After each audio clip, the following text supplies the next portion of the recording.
جی ناظرین، پروگرام جی ورلڈ میں خوش آمدید، اور ہم بات کر رہے ہیں مسئلہ کشمیر کی، اور بھارتی مقبوضہ جموں اینڈ کشمیر میں جو محاصرہ ہے، فوجی محاصرہ، اسے 1 سال مکمل ہونے کو ہے۔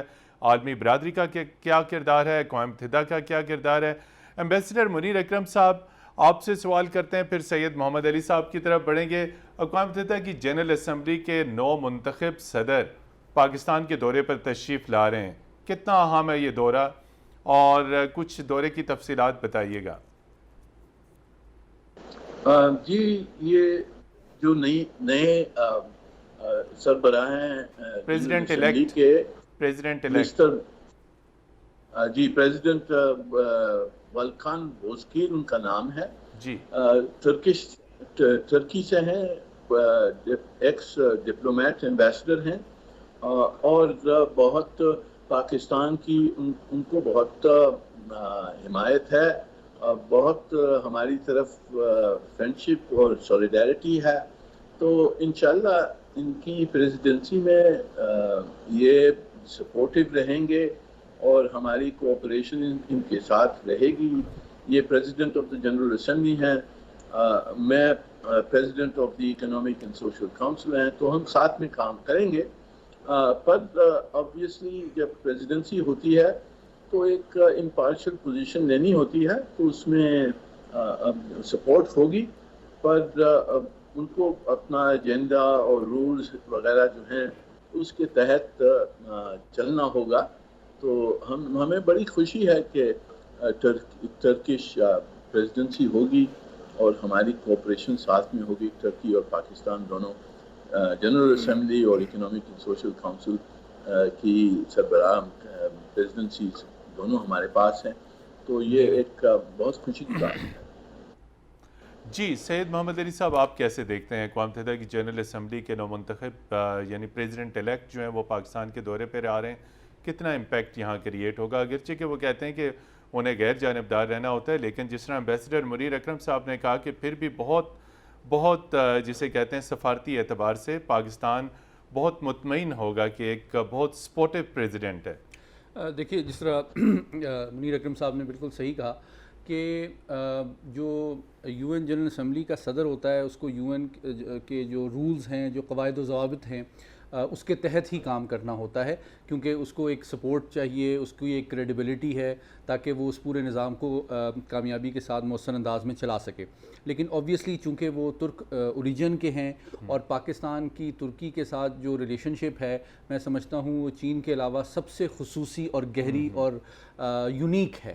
اور ہر خوشی اور غمی میں دونوں کنٹریز ایک دوسرے کے ساتھ جی بالکل، وہ اس کا کوئی چین نیم البدل ہی نہیں ہے۔ ہر محاذ پہ ترکی نے ہمارا ساتھ دیا ہے، اور ہمیں بہت ایک اطمینان کا باعث ہے کہ جو یو این جنرل اسمبلی کی قیادت ہے وہ اس وقت ترک سفیر کے پاس ہے، اور انشاءاللہ ان کے دورے سے اب ہم کس حد تک فائدہ اٹھاتے ہیں اس کا دار و مدار ہے کہ ہمارے دفتر خارجہ نے کیا تیاریاں کی ہیں، ان کو کیا ایکسپوجر دیا جاتا ہے یہاں پہ۔ آئی ایکسپیکٹ کہ پاکستان کی سیاسی اور سفارتی قیادت کے علاوہ ان کو چاہیے کہ آزاد کشمیر کے جو صدر ہیں اور جو سیاسی قیادت کشمیر کی ہے اور جو کشمیری جو لوگ ہیں ان سے بھی ان کی ملاقات ہو اور وہ خود ان سے جان سکیں کہ وہاں کے حقائق کیا ہیں، تاکہ جب وہ وہاں پہ متبادل رائے سنیں، بھارتی نیریٹو سنیں، تو ان کو گراؤنڈ ریالٹیز کا خود پتہ ہونا چاہیے۔ ہمارے ساتھ ٹیلی فون لائن پر موجود ہیں اسپوکس پرسن دفتر خارجہ عائشہ فاروقی صاحبہ۔ السلام علیکم اور آداب۔ وعلیکم السلام۔ جی عائشہ فاروقی صاحبہ، یہ فرمائیے کہ جو بھارتی مقبوضہ جموں اینڈ کشمیر کے اندر 1 سال کا جو محاصرہ ہے وہ مکمل ہونے کو آ رہا ہے، ایک انسانی المیہ جنم لے چکا ہے، ظلم اور بربریت کی انتہا ہے، اور اس کے ساتھ ساتھ لائن آف کنٹرول کے اوپر بھی سول علاقوں کو بھارتی سیکیورٹی فورسز بلا اشتعال نشانہ بنا رہی ہیں۔ 1 سال مکمل ہونے کو ہم کیسا دیکھتے ہیں اس انسانی المیہ کو اور بھارتی فوجی محاصرے کو؟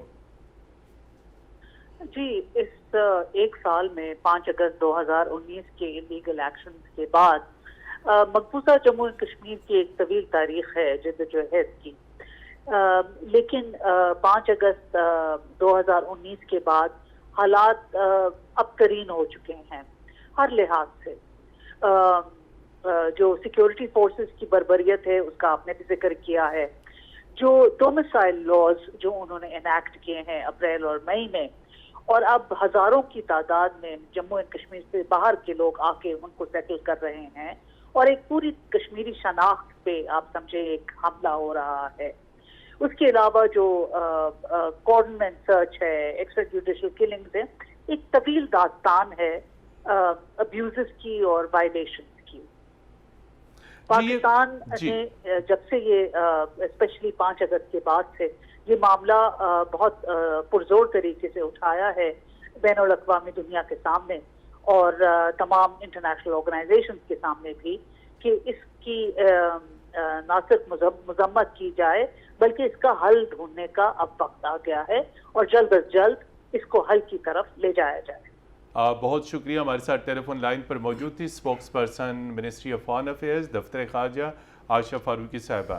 جی ایمبیسڈر منیر اکرم صاحب، آپ خاص طور پر جب ہم دیکھتے ہیں انسانی حقوق کی شدید خلاف ورزیاں مقبوضہ کشمیر کے اندر، تو ہماری توجہ جاتی ہے کہ انسانی حقوق کونسل کی طرف، اگرچہ کہ وہ جنیوا میں بیسڈ ہے، لیکن پچھلے برس کم و بیش 2 سے زائد سٹنگز ہوئیں۔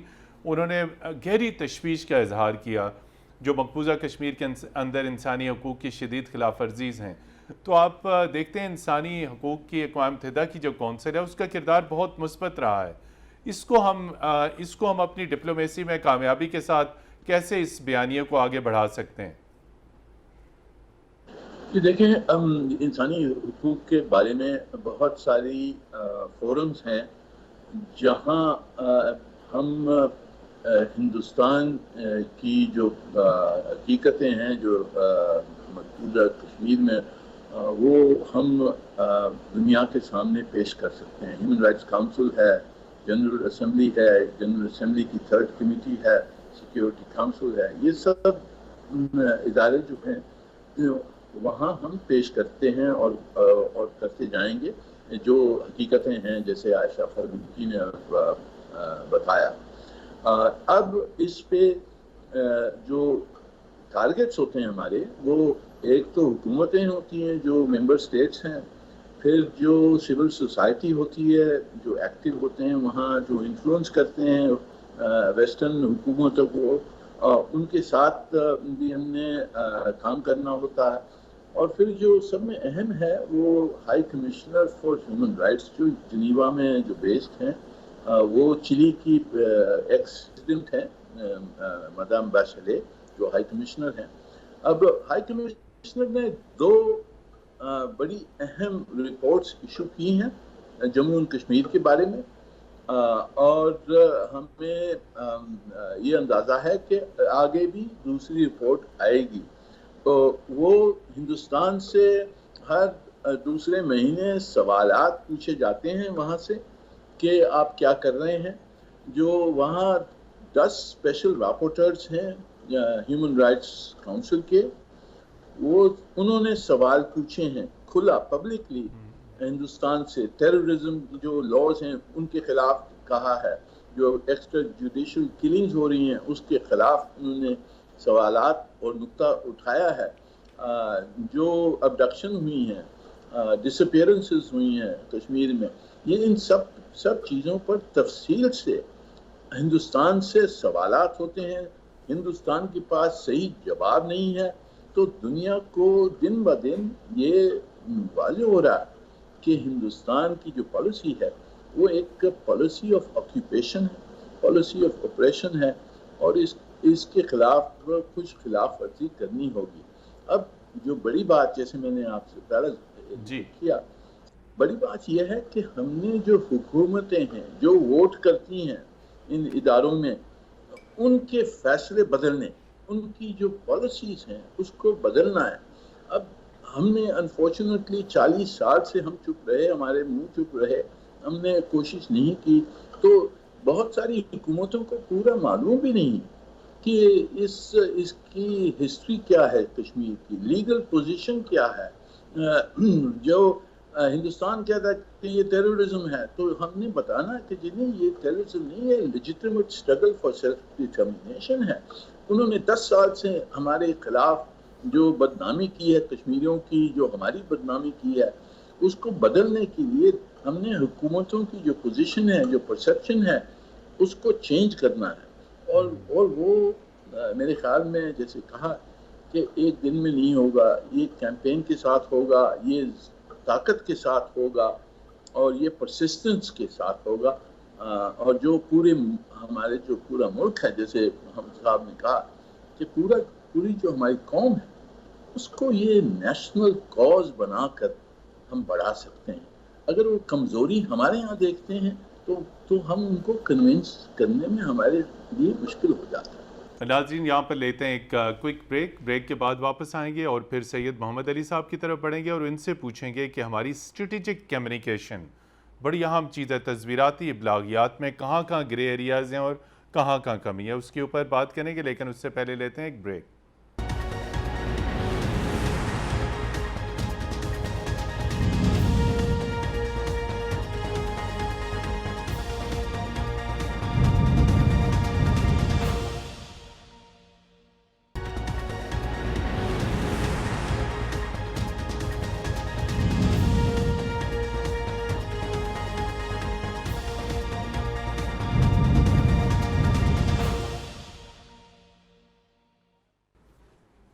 جی ناظرین، پروگرام جی ورلڈ میں ہم آپ کو خوش آمدید کہتے ہیں، اور جس طرح ایمبیسڈر منیر اکرم صاحب نے ایک اہم نقطہ اٹھایا کہ ہمارا بیانیہ مؤثر ہونا چاہیے، ہم عالمی دنیا کو مؤثر انداز میں بتا سکیں. یہ مؤثر ابلاغیات، یہ ایفیکٹو کمیونیکیشن، یہ اسٹریٹجک کمیونیکیشن، یہ تصویراتی ابلاغیات کیا ہے اور آخر اس میں ہمارے پاس کیا کمی ہے. سید محمد علی صاحب، آپ دیگر شعبوں کے علاوہ کمیونیکیشن میں بھی ماشاءاللہ آپ کی ایکسپرٹیز ہے. اکثر ہم اور گورنمنٹ کے لیول کے اوپر بھی یہی کہا جاتا ہے کہ اسٹریٹجک کمیونیکیشن، وزارت خارجہ، وزارت اطلاعات، تاکہ دنیا کے سامنے ہمارا بیانیہ مؤثر انداز میں پیش ہو سکے. اسٹریٹجک کمیونیکیشن میں یعنی تصویراتی ابلاغیات میں ہماری کمزوریاں کیا ہیں؟ بہت اہم موضوع کی طرف آپ نے نشاندہی کی ہے. سب سے پہلی بات یہ کہ ایک چھوٹا سا میں آپ کو کانٹیکسٹ دوں. دیکھیں 9/11 کے بعد بھارت نے یہ کیا کہ جو کشمیر کی جسٹیفائڈ UN ریکوگنائزڈ جو اسٹرگل فار انڈیپینڈنس تھی اس کو ٹیررزم سے مربوط کر جوڑ دیا، اور اس کے نتیجے میں پاکستان کی ڈپلومیٹک اور جو سائیکولوجیکل پوزیشن تھی وہ ڈیفینسو پہ آ گئی. اب 5 اگست 2019 سے جو بنیادی تبدیلی اس تصویراتی ماحول یا اسٹریٹجک انوائرمنٹ میں آئی ہے وہ یہ ہے کہ سفارتی سطح پہ، میڈیا کی سطح پہ، انٹلیکچول سطح پہ ہمیں بھارت کو پہلی دفعہ ایک تو اس کی جو ایکسٹریمسٹ ہندو آئیڈیالوجی ہے اس کو ہم نے ایکسپوز کیا، پھر ہم نے اس کی پالیسیز کو ایکسپوز کیا ہے کہ آپ دیکھیے کہ اصل میں جو ان کی پالیسی ہے وہ ایک لینڈ آف اپرچونٹی نہیں ہے. حال ہی میں جو ان کو جو امبیرسمنٹ ان کو سامنا کرنا پڑا ہے چین کے سامنے ڈوکلم میں، اس کے نتیجے میں ان کی وہ ریالٹی سامنے آئی ہے جو کہ ہمارے سفارتکار، ہمارے تھنک ٹینکس، اسکالر کو امریکہ کو بھی بتانے کی ضرورت ہے کہ یہ صرف کوشش کر رہے ہیں آپ سے ٹیکنالوجی اور انویسٹمنٹ اٹریکٹ کریں تاکہ جو چھوٹے خطے کے ملک ہیں ان کے سامنے اپنی بالادستی قائم کر سکیں. تو اس حوالے سے ہمارا جو بیانیہ ہے وہ ایک ہمہ جہت اور مربوط ہونا چاہیے، اس میں کوارڈینیشن اور کنسسٹنسی ہونی چاہیے سیاسی سطح پہ، سفارتی سطح پہ، معاشی سطح پہ. ہمیں یہ بتانا چاہیے. میں ایک چھوٹی سی اگزامپل دیتا چلوں. OIC کے کانٹیکٹ گروپ بہت امپورٹنٹ ہے، منیر اکرم صاحب جانتے ہیں UN میں بڑا امپورٹنٹ رول ہے. کیا ہم OIC کا رابطہ گروپ برائے کشمیر بہت امپورٹنٹ ہے برائے کشمیر. میں ایک چھوٹی سی اگزامپل دیتا چلوں، اس پہ یہ ڈیٹیل ڈیلیبریشن کر لیں گے.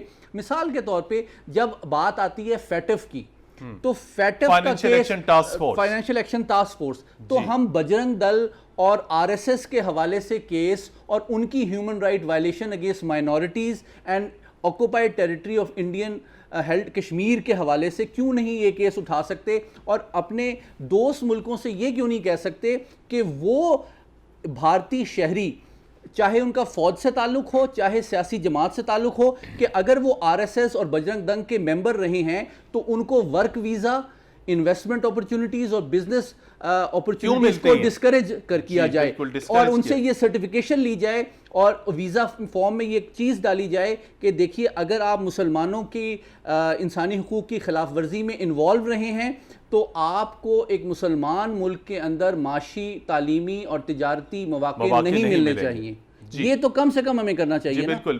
بڑھتے ہیں امبیسڈر منیر اکرم صاحب کی طرف. امبیسڈر منیر اکرم صاحب بڑا اہم نقطہ انہوں نے اٹھایا، لیکن ایک اچھی جو خبر ہے وہ یہ ہے کہ پاکستان اقوام متحدہ کی اکنامک کونسل کا صدر منتخب ہو گیا، اور اب آپ اکنامک کونسل کے اجلاس کی صدارت کیا کریں گے. کچھ اس کے حوالے سے ہمیں بتائیں کہ یہ کتنا اہم فورم ہے.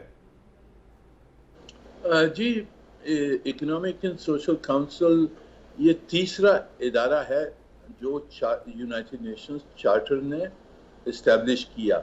ایک جنرل اسمبلی پہلے، سیکیورٹی کونسل سیکیورٹی کے لیے، اور انٹرنیشنل اکنامک کوآپریشن کے لیے اکنامک اینڈ سوشل کونسل بنایا گیا.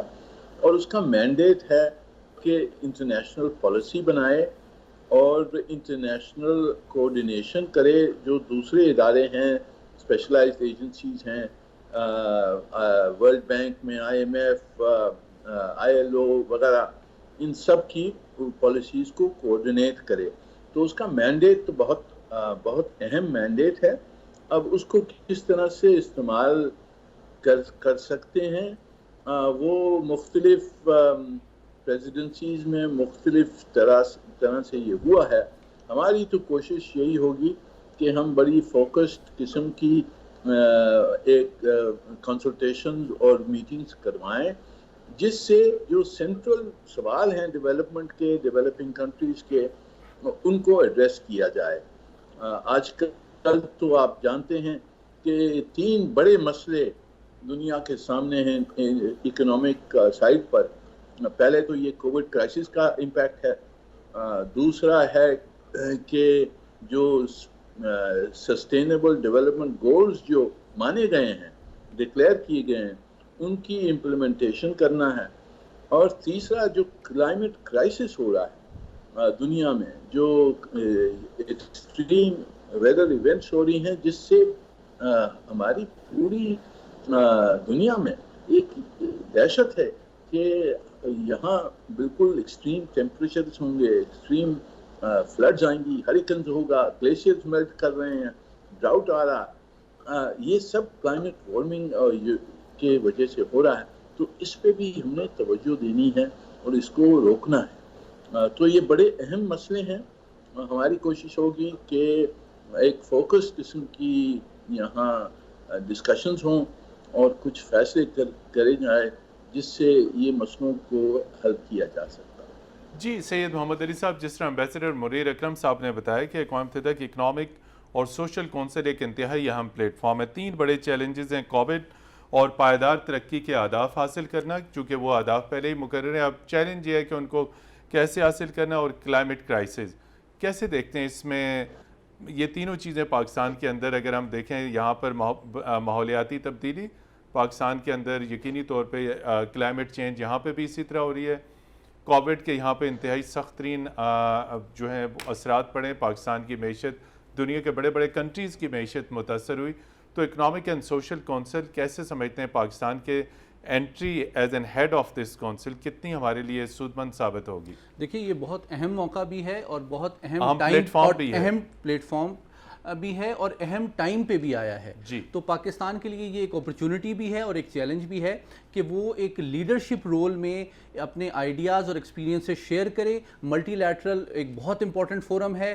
دنیا اس وقت کووڈ اور کرائسس کے حوالے سے اور ماحولیاتی تبدیلی کے حوالے سے بہت گریو چیلنجز کا سامنا کر رہی ہے، جس کی ریئلائزیشن بڑھتی جا رہی ہے. تو میں سمجھتا ہوں کہ نان ٹریڈیشنل سیکیورٹی چیلنجز کے حوالے سے عالمی برادری کے تعاون کو بڑھانے میں پاکستان ایک بہت اہم کردار ادا کر سکتا ہے. اس میں صرف 2 تجاویز میں شیئر کرتا چلوں. ایک تو یہ ہے کہ 20ویں صدی کی جو سیاست تھی، جس کو منیر صاحب بہت اچھی طرح جانتے ہیں، اس کے ہمیں تلخ تجربات سے بھی سیکھنا چاہیے، اور جو ہیو اور ہیو ناٹ اور نارتھ اور ساؤتھ کے درمیان وسائل، نالج اور ریسورسز کی جو ڈیوائیڈ ہے اس کو برج کرنے کی کوشش کرنی چاہیے. آئی ایم شیور کہ منیر صاحب اپنے ساتھ نہ صرف بڑی طاقتوں کو انفلوئنس کرنے میں کامیاب ہوں گے، بلکہ ساتھ ہی ساتھ جو ترقی پذیر ممالک ہیں ان کے جو ایشوز ہیں، چیلنجز اور کنسرنز ہیں، ان کو بھی لے کے ایک برج کا رول پاکستان پلے کر سکتا ہے، جس میں ڈیولپنگ کنٹریز کے کنسرن ان کو پریونٹ کیا جائے ٹیکنالوجی ڈینائل سے، ایکسپلوئٹیشن سے، اور ساتھ ہی ساتھ نالج، ٹیکنالوجی اور ریسورسز کی ایک ایکویٹیبل اور فیئر ڈسٹریبیوشن پوری دنیا کے پیس، پراسپیرٹی اور پروگریس کے لیے ممکن بنانے میں پاکستان ایک اہم رول پلے کر سکتا ہے۔ جی آخری منٹ ہے ایمبیسڈر منیر اکرم صاحب، آپ سے ہم وے فارورڈ میں یہ پوچھیں گے کہ تنازع کشمیر اور مقبوضہ کشمیر کے اندر فوجی، بھارتی فوجی محاصرہ 5 اگست اتنا زیادہ دور نہیں ہے۔ اقوام متحدہ میں اس حوالے سے دنیا بھر کی جسے کہتے ہیں بین الاقوامی برادری وہاں بیٹھی ہوئی ہے، اس خاص طور پر 1 سال مکمل ہونے کے حوالے سے کیا تیاریاں ہیں وہاں پہ بھارت کو ایکسپوز کرنے کے لیے؟ جی ہماری آؤٹ ریچ جاری ہے، ہماری ملاقاتیں سب سیکیورٹی کاؤنسل ممبرز سے جاری ہیں، اور انشاءاللہ ہم یہ چاہیں گے کہ یہ مسئلے کو پھر واپس لیا جائے جی سیکیورٹی کسی کاؤنسل بڑے میں۔ ایونٹ کا اہتمام تو کیا ہم نے؟ جی معاف کرنا، جی پاکستان نے کسی اس حوالے سے بڑے ایونٹ کا، مباحثے کا، ڈائلاگ کا اہتمام کیا ہے؟ جی متین صاحب، ہم تیاری کر رہے ہیں، اس وقت میں بتا نہیں سکتا ہوں پوری تفصیل سے، پر انشاءاللہ اگلے چند دنوں میں آپ کو کچھ انفارمیشن مل جائے گی کہ ہم کیا یہاں تیاری کر رہے ہیں، اور انشاءاللہ اس کو ہم آگے بڑھائیں گے۔ بھارت کو کرارا جواب جائے گا بالکل، اور اس کی ظلم اور بربریت مقبوضہ کشمیر کے اندر یقینی طور پہ بے نقاب ہوگی انشاءاللہ۔ جی یقینی طور پہ ناظرین، بھارت کی مقبوضہ کشمیر کے اندر ظلم اور بربریت اور فوجی محاصرے کو 1 برس ہونے کے قریب ہے، اور اس حوالے سے اقوام متحدہ میں پاکستان کی بھرپور تیاریاں ہیں بھارتی ظلم اور بربریت کو بے نقاب کرنے کے لیے، کشمیر کے اوپر پاکستان کے مؤثر بیانیے کو دنیا کے سامنے پیش کرنے کے لیے۔ اور ایک جو اچھی خبر اس دفعہ آئی کہ پاکستان اقوام متحدہ کی اقتصادی اور سماجی کونسل کا صدر بھی منتخب ہوا، وہ بھی ایک انتہائی اہم فورم ہے۔ ہمارے ساتھ شریک گفتگو تھے نیو یارک سے اقوام متحدہ میں پاکستان کے مستقل مندوب ایمبیسڈر منیر اکرم صاحب، اور اسٹوڈیوز میں ہمارے ساتھ موجود تھے سینئر تجزیہ کار سید محمد علی صاحب۔ آپ دونوں کا بے انتہا شکریہ۔ پروگرام جی ورلڈ کی ٹیم کو اگلی اتوار تک کے لیے اجازت دیجیے۔ خدا حافظ۔